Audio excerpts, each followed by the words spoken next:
बरसात की एक ठंडी रात थी। सड़क पर तेज बारिश हो रही थी। लोग अपने अपने घरों की ओर भाग रहे थे, लेकिन उसी सड़क के किनारे एक 12 साल की लड़की भीगती हुई अपनी पुरानी किताबों को सीने से लगाए बैठी थी। उसकी आंखों में आंसू थे, लेकिन उन आंसुओं में हार नहीं थी।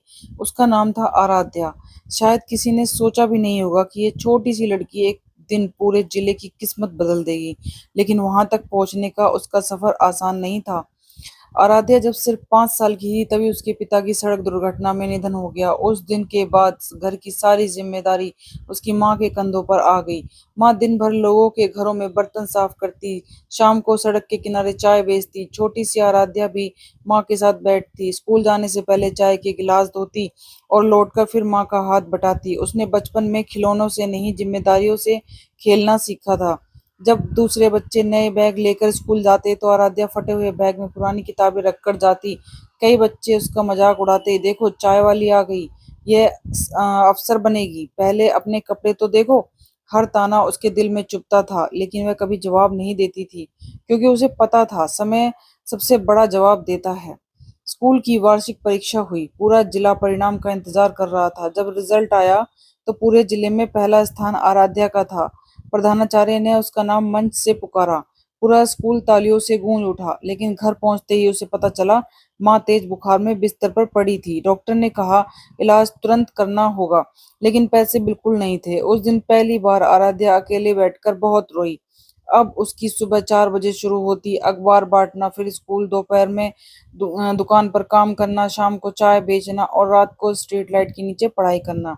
कई कई रातें बिना खाए निकल जाती थी, लेकिन किताब कभी बंद नहीं हुई। उसका सपना हर दिन और बड़ा होता चला गया। एक दिन स्कूल के पुराने शिक्षक ने उसे सड़क किनारे पढ़ते देखा। उन्होंने पूछा, बेटा इतनी मेहनत क्यों? आराध्या ने मुस्कुराकर जवाब दिया, सर गरीबी मेरी शुरुआत है, मेरी मंजिल नहीं। यह सुनकर शिक्षक की आंखें नम हो गईं। उन्होंने उसकी फीस, किताबें और कोचिंग तक का खर्च उठाने का फैसला किया, लेकिन उन्होंने एक शर्त रखी, जब सफल हो जाओ तो किसी और की जिंदगी बदलना। आराध्या ने बिना सोचे हाँ कह दिया। यूपीएससी की तैयारी शुरू हुई। पहला प्रयास असफल, दूसरा प्रयास फिर असफल। लोग फिर हंसने लगे। हमने पहले ही कहा था ये तेरे बस की बात नहीं है। कुछ पल के लिए उसका आत्मविश्वास टूट गया, लेकिन उसी रात उसने अपनी माँ की बात याद की। हार वही मानता है जो कोशिश करना छोड़ देता है। उसने तीसरी बार तैयारी शुरू की। इस बार पहले से भी ज्यादा मेहनत के साथ वो आगे बढ़ी। रिजल्ट आया। पूरा घर सांस रोक के बैठा था। अचानक स्क्रीन पर उसका नाम चमक उठा, आराध्या चयनित। माँ खुशी से रो पड़ी। पूरा गांव जश्न मनाने लगा। जो लोग कभी हंसते थे, आज वही लोग मिठाई लेकर घर पहुंचे। लेकिन आराध्या के चेहरे पर घमंड नहीं था, सिर्फ मुस्कान थी।